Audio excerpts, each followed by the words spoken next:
a todos. Sejam todos muito bem-vindos. Estamos dando início a mais essa atividade. Cumprimentamos também aos nossos internautas, ao pessoal da comunidade Vida Nova, que possamos,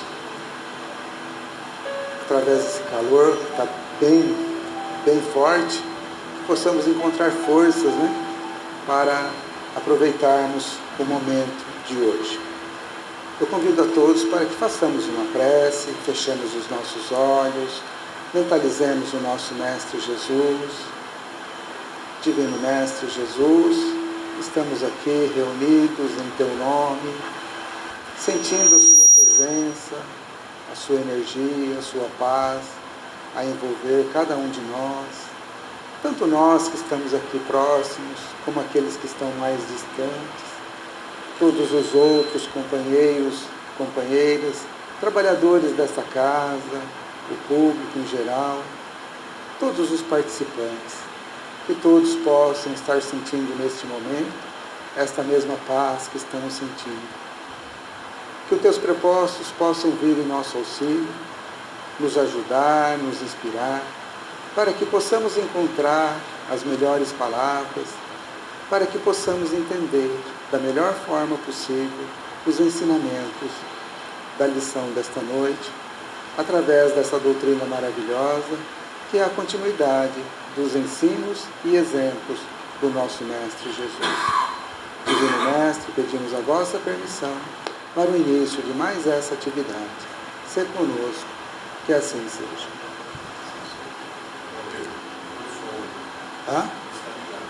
Tá ligado? Tá dando para ouvir agora? Tá dando para ouvir? Tá?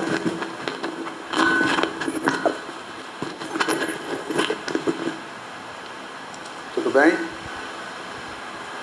Bem, nós vamos falar sobre exortados a batalhar. Para quem tem o livro, é o Vinha de Luz, lição número 49, psicografia Francisco Cândido Xavier, pelo Espírito de Emmanuel. Exortados a batalhar. Batalhar a gente sabe o que é, Trabalhar, lutar, batalhar com a vida. E exortados. Exortar significa procurar convencer por meio de palavras, aconselhar, encorajar, incitar. E é isso que Emmanuel, na noite de hoje, vai nos ajudar a entender o que é esse exortar e trabalhar.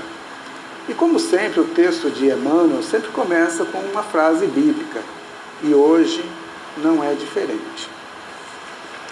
Ele começa com a seguinte frase: Amados, procurando eu escrever-vos com toda diligência acerca da salvação comum, tive por necessidade dirigir-vos esta carta, exortando-vos a batalhar pela fé que uma vez foi dada aos santos. Quem escreve essa frase é Judas, que não é o Iscariotes, É um outro Judas. Isso está no capítulo 3. Quem tem a Bíblia é só procurar lá Judas, no capítulo 3, que vai encontrar essa frase. E Emmanuel separou essa frase para nós, para nos citar o trabalho e a fé. A fé é essa nossa busca constante em confiar em nosso Pai Celestial, que muitas vezes, ou na maioria das vezes, a gente não confia. A gente sempre confia, mas sempre tem uma certa desconfiança. E é necessário que nós tenhamos essa confiança, que nós tenhamos essa fé, para que nós possamos nos aperfeiçoar, principalmente a nossa evolução espiritual, na nossa evolução moral. Aqui diz também, exortando-vos a batalhar pela fé, ela fala que para nós buscarmos esta fé e termos a salvação comum, não é a salvação minha, é a salvação nossa. E nossa, quando eu digo, não é só nós aqui, mas todo o universo, com as outras pessoas também.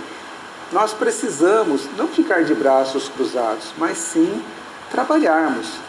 buscando ter maior comprometimento com a nossa sociedade, a começar dentro do nosso lar, dentro da nossa família, dentro da nossa rua, dentro da nossa comunidade, nesse centro espírita. Aonde nós estivermos, essa é a nossa responsabilidade. É fazer com que nós possamos trabalhar em prol nosso e em prol de todos aqueles que acompanham conosco, caminham conosco nesta jornada. Crer em Deus significa entender que há uma força maior, muito poderosa, todo justo, complacente, todo bondoso, e que devemos, todos os momentos, acatar as suas determinações. Muitas vezes a gente acha que está errado, né? Eu estou na família errada, ou estou na casa espírita errada, ou estou na religião errada. Não tem nada errado na nossa vida. Está tudo certo. Tudo. Nós estamos aonde nós precisamos estar para que nós possamos crescer.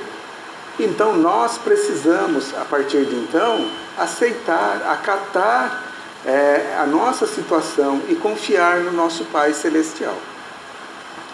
Em cima dessa frase de Judas, Emmanuel diz assim: o cristianismo é campo imenso de vida espiritual.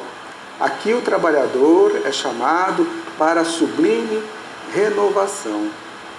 Cristianismo, todos nós somos cristãos, não só os espíritas, mas tem outras religiões também que são cristãos. E ele diz aqui que o cristianismo é campo imenso de vida espiritual. Vida espiritual é vida de elevação, de melhora, de transformação, de nós sermos diferentes daquilo que nós fomos ontem, de nós olharmos o nosso passado e hoje a gente tentar ser um pouco melhor. Isso é vida espiritual. E que nós, trabalhadores, somos chamados a essa sublime renovação. Sublime renovação, sublime mudança. Mudança de comportamento, mudança de atitude, de pensamento, de palavras. Então, quem são esses trabalhadores? Somos nós. E vida espiritual? Vida espiritual, eu vou passar aqui algumas frases que, lógico, é muito mais profundo, tem muito mais coisas que isso, mas aqui eu vou citar algumas frases aonde exemplifica o que é vida espiritual e sublime renovação. Nós já falamos em confiança. Confiar na inteligência suprema que formou todo esse universo e formou também a todos nós. Nós precisamos parar de culpar os outros e a si mesmos. Todos nós erramos, mas nós não podemos ficar perdidos nesses erros nossos e ficar se lamentando o resto da vida. Nós precisamos olhar o nosso passado, mas olharmos aquilo que nós erramos para procurar não fazer mais aqueles erros. Quem vive de passado é só museu. Nós não podemos viver deste passado. Nós temos que viver do presente e do futuro, lógico. Eu não posso mudar o que eu já fiz, mas eu posso mudar o que eu vou fazer. Elogie os outros, elogiar os outros é importante. Quando a gente vê um trabalho bem feito, alguma coisa que você gosta, uma pintura, uma comida, ou qualquer coisa, uma limpeza, elogie os outros. Quando você vê que o trabalho merece esse elogio, não sejamos assim vaidosos e achar que só nós fazemos as coisas, melhores coisas do mundo. Vamos elogiar os outros. Ser sincero, não engane a si mesmo e nem engane os outros.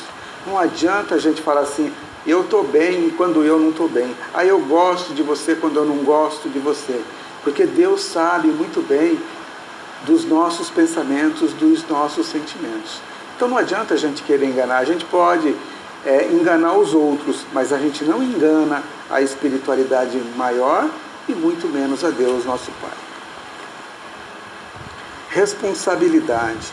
O caminho espiritual é marcado por atividade dinâmica e eficaz. Não ficar naquela preguiça, vou deixar para amanhã, depois eu vejo isso, depois eu vejo aquilo. Mas também não adianta a gente fazer as coisas de qualquer jeito. Tem que ser eficaz, tem que ser produtivo, né? Porque senão fica só ciscando e não sai do lugar, e não é esse o objetivo. Nós já falamos um pouco aqui de abrir mão do passado, estejamos no presente e procuremos fazer o melhor que nós podemos hoje. A partir de hoje, fazer o melhor que nós pudermos. E a aceitação. Aceite as pessoas como elas são. Aceite a vida como ela é. Nós temos tudo o que nós precisamos para o nosso crescimento. Deus colocou todo esse universo para que nós pudéssemos crescer. E aí, continuando o texto de Emmanuel, ele diz assim: o sedento encontra nele o quê? No cristianismo, né? Então, o sedento, aquele que tem sede, encontra nele, no cristianismo, as fontes da água viva. O faminto, os celeiros do pão eterno, do eterno pão. Os cegos de entendimento, nele recebe a visão do caminho. Os leprosos da alma, o alívio e a cura. Então nós, que somos sedentos e que somos cristãos, através desse cristianismo, que é a nossa fonte de energia, nós encontramos água e pão. É aquela água e pão que Jesus disse: a partir do momento que a gente bebe desta água e come deste pão, não temos mais sede, não temos mais fome, porque é a água e o pão espiritual que nós vamos saciar a nossa fome e a nossa sede. Os cegos de entendimento, conforme diz o texto aqui, encontra a visão do caminho, começa a clarear. A partir do momento que a gente começa a entender o cristianismo, que a gente começa a entender o Mestre Jesus, e facilitado ainda mais por essa doutrina maravilhosa e por esses ensinamentos de Emmanuel, os nossos caminhos começam a ficar mais claros. A gente começa a visualizar a vida e o mundo de uma outra forma. Então, aqueles que são leprosos, doentes da alma, buscam o que através do cristianismo? O alívio e também a cura.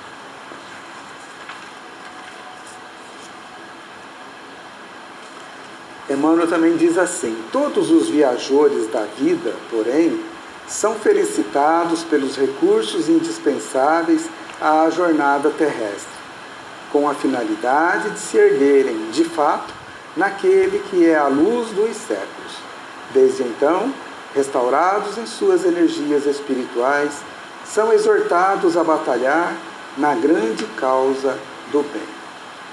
Todos os viajores da vida, os viajores da vida somos nós. Nós somos esses que estamos viajando, viajores da vida, né?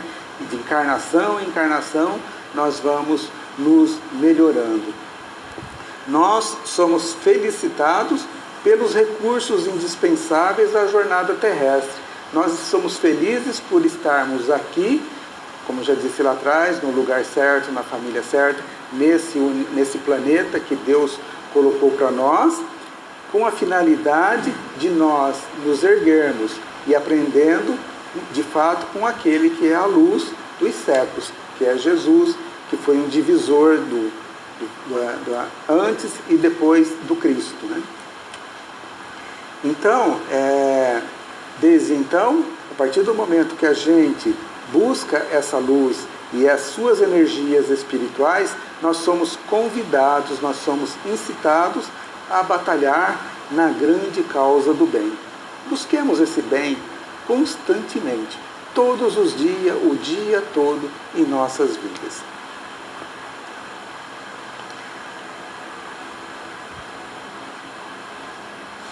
Não se engane, pois, na oficina generosa e ativa da fé. Qual que é essa oficina generosa, né? É esse mundo que nós estamos, essa daqui é a oficina generosa, é o mundo. Atividade na fé é a confiança em nosso Pai Celestial, como nós já dissemos lá atrás, e nós não estamos aqui a passeio, nós estamos aqui, sim, até para passear um pouco, mas muito mais para trabalhar, para desenvolvermos a nossa atividade. E através do desenvolvimento da atividade, nós vamos aprendendo, nós vamos nos transformando. E é as outras pessoas que fazem com que a gente possa crescer em nossa atividade. No serviço cristão, lembre-se cada aprendiz de que não foi chamado a repousar, é o nosso caso, tá? Mas a peleja árdua em que a demonstração do esforço individual é imperativo divino.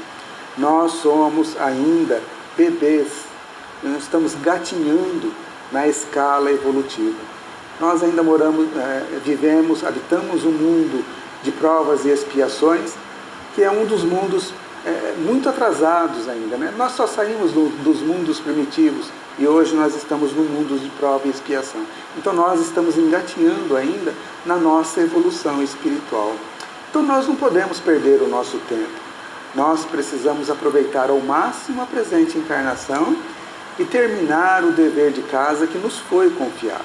Se nós não fizermos ontem, vamos começar a fazer a partir de então.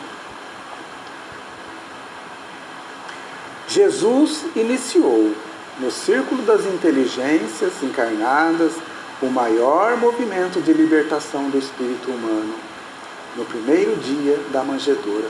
Desde o nascimento de Jesus, ele já traz ensinamentos para todos nós.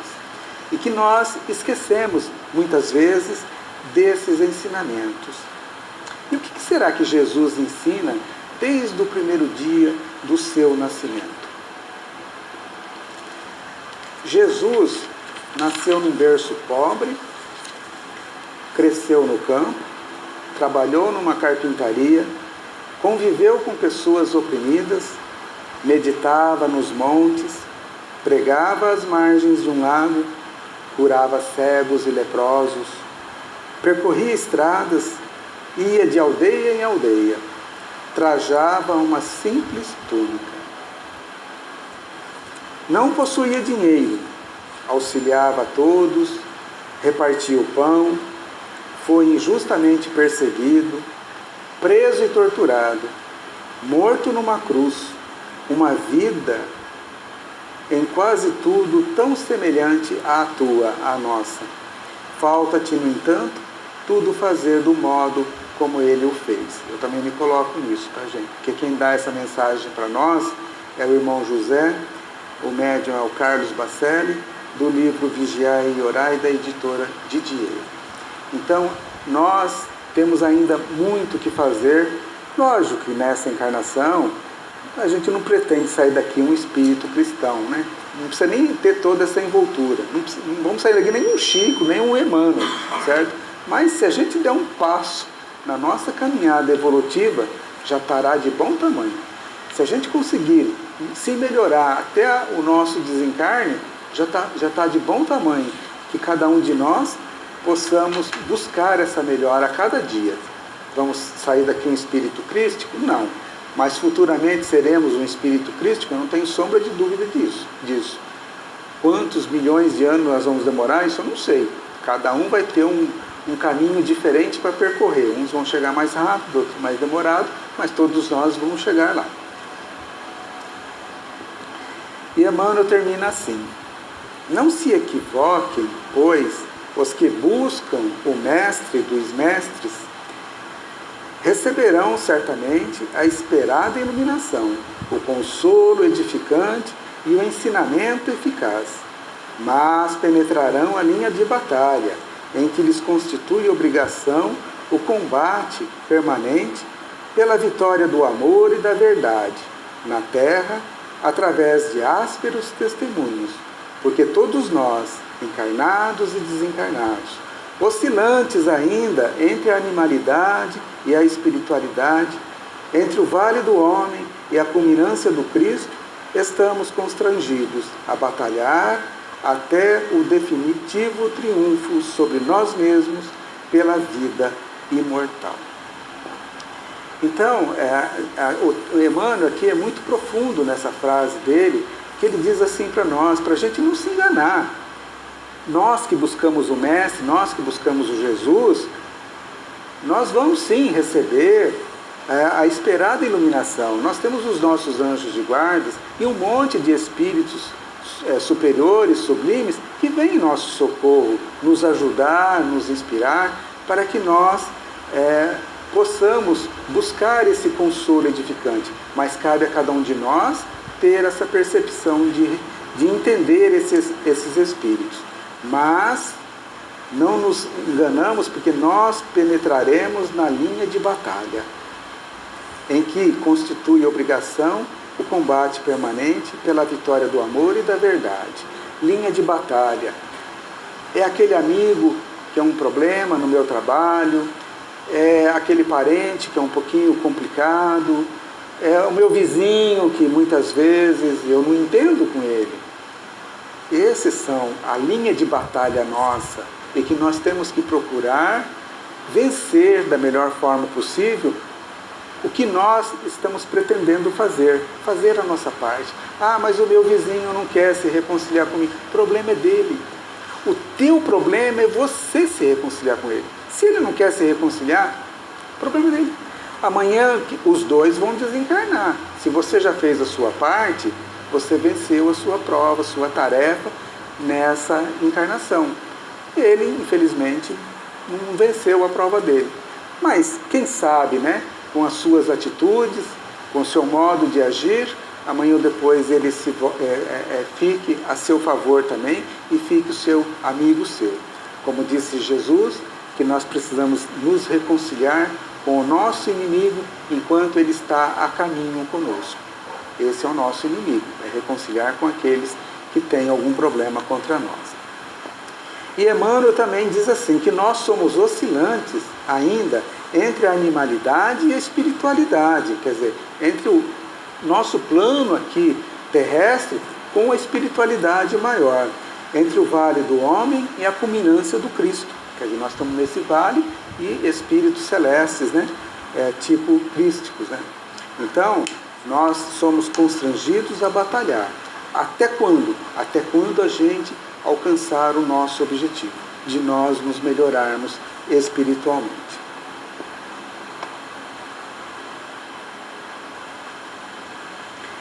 Esse combate permanente e vitória do amor que Emmanuel cita aqui para nós, a gente sempre imagina que é muita paz e que paz é somente a ausência de guerra.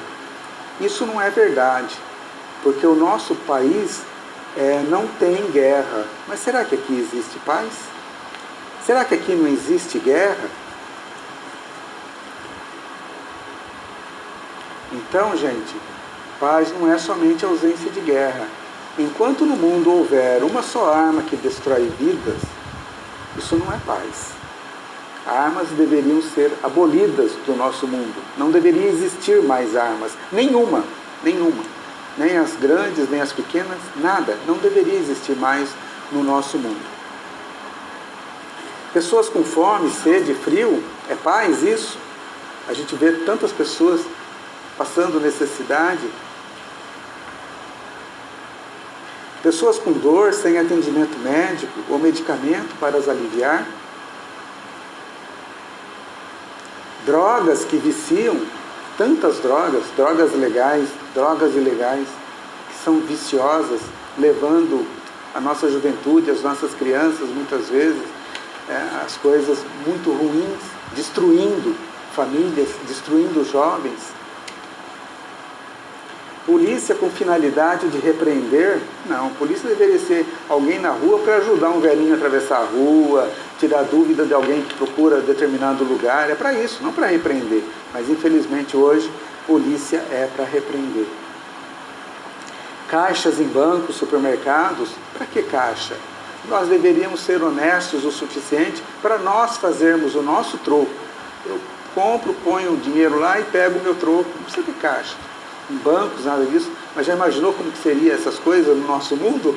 Seria um desastre, né? Seria um desastre. E a guerra entre as torcidas de futebol? Não precisa ir muito longe, hein? É só ligar a televisão. A gente já vê um que morreu aqui, outro que morreu ali. Esporte, gente, é esporte, é para todo mundo se divertir. Um mata o outro, eles combinam na internet, briga, guerra, e vai com pau, com um monte de coisa para um matar o outro. Absurdo um negócio desse.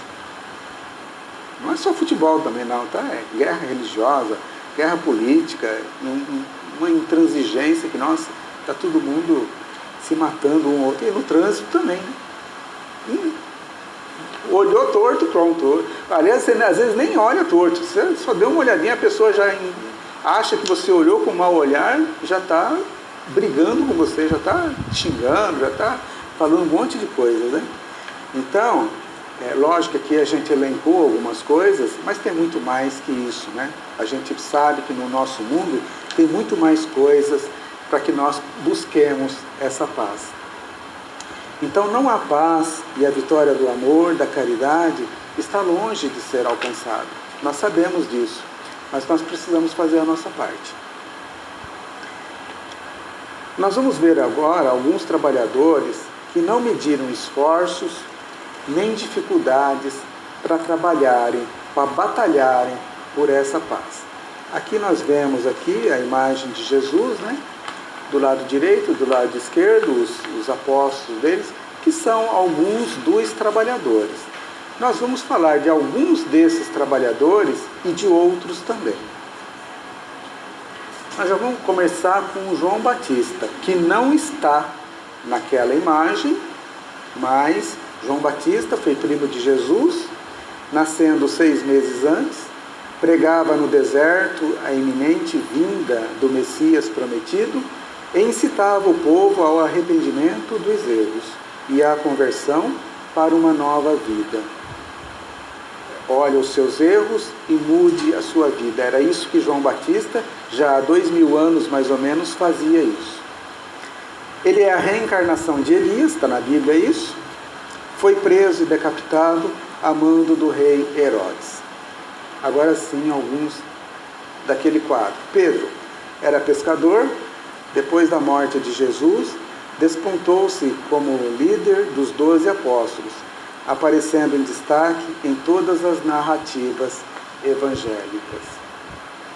André foi o primeiro dos 12 a ser chamado por Jesus. Era discípulo de João Batista, que o mandou, junto com o outro, para seguir a Jesus, né? Ele foi a lugares distantes para pregar o Evangelho e morreu numa cruz em forma de X na Grécia. João Evangelista, autor do 4º Evangelho. Sua narrativa enfoca mais o aspecto espiritual de Jesus. Foi designado por Jesus a tomar conta de Maria, demonstrando aí o quanto Jesus confiava em João. Na cruz, prestes a fechar os olhos, a morrer, ele disse a João: eis aí, Maria, eis aí o teu filho, João, eis aí a tua mãe. E pede para que ele cuide dela. Tiago, o maior, irmão de João Evangelista, fazia parte do círculo mais íntimo de Jesus. Após a morte de Jesus, permanece em Jerusalém, junto a Pedro, sendo executado em 43 depois de Cristo, por ordem do rei Herodes, logo depois da morte de Estevão.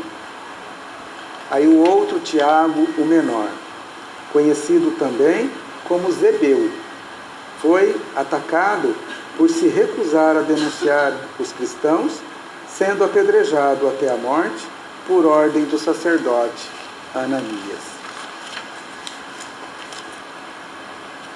Mateus, também chamado Levi, era cobrador de impostos, escreveu o primeiro evangelho, pregou no norte da África depois da morte do mestre, prosseguindo até a Etiópia, onde foi morto. Filipe evangelizou na Itureia, reunindo-se a André no Mar Negro, sendo morto na Frígia, para onde seguira. Tomé, também chamado Dídimo, ficou famoso pelo fato de ter duvidado que Jesus havia aparecido e disse que só acreditaria vendo. Jesus apareceu para ele e respondeu que muitos não iriam ver e acreditariam. Depois da crucificação, passou a pregar na Pérsia e na Índia. E Judas Tadeu, também chamado Lebeu Tadeu, trabalhou na Mesopotâmia e Pérsia. Bartolomeu, também chamado Natanael, evangelizou na Armênia, junto ao Mar Negro, onde foi esfolado vivo, vindo a morrer. Esfolar uma pessoa viva, nossa, a gente fica mal só de pensar. E Simão, o Zelote, permaneceu na Palestina pregando o Evangelho. Existem outros também, né, gente? No próprio Velho Testamento nós temos Paulo de Tarso, que tem várias cartas que ele escreve, inclusive Emmanuel cita em alguns ensinamentos dele várias passagens de Paulo. Nós temos Lucas também, que escreveu um dos evangelhos. Temos Erasto, que tem várias colocações nele no Evangelho segundo o Espiritismo, no Livro dos Espíritos. Nós temos, recentemente, Madre Teresa de Calcutá, só para não ficar naqueles mais antigos, né? Irmã Dulce, Chico Xavier, o nosso próprio Divaldo Franco, que ainda está encarnado e que faz bastante trabalho, e tantos outros, que a gente teria que fazer uma palestra só para colher todos esses nomes. Então, baseado nesses trabalhadores incansáveis, que eles trabalharam muito cedo e foram até o final da vida deles, e eles foram trabalhadores incansáveis. Com certeza, os 3 anos de atividade de Jesus é muito mais, mas muito mais, que todos os anos de atividade nós aqui do planeta inteiro. Todos nós, a gente não consegue produzir o que Jesus produziu em 3 anos. Então nós que somos convidados a batalhar, nós precisamos começar por nós mesmos, melhorando as nossas condutas, né? Os nossos pensamentos, as nossas palavras, as nossas atitudes. Talvez, se fizermos o melhor, a gente não vai consertar o mundo, mas seremos um a menos a prejudicar. Se a gente pensar menos mal no outro, falar menos mal do outro, ter atitudes menos agressivas, a gente vai consertar os outros que fazem isso? Talvez não. Ou talvez sim. Quem sabe eles, com os nossos exemplos, eles aprendam a copiar e deixem de ser tão violentos como são. Então vamos construir obras voltadas para o bem, e assim o bem fará parte de nossas vidas. É uma bolinha de ping-pong, bate e volta. Eu faço o bem volta para mim. Eu faço o mal volta para mim. Bem, era isso que eu tinha para falar na noite de hoje, sobre esse tema, exortados a batalhar. Eu agradeço a todos, agradeço aos internautas, e agora nós vamos para a segunda parte da nossa reunião, que são os trabalhos de paz. Enquanto aguardemos aqui, fiquemos em silêncio, mentalizando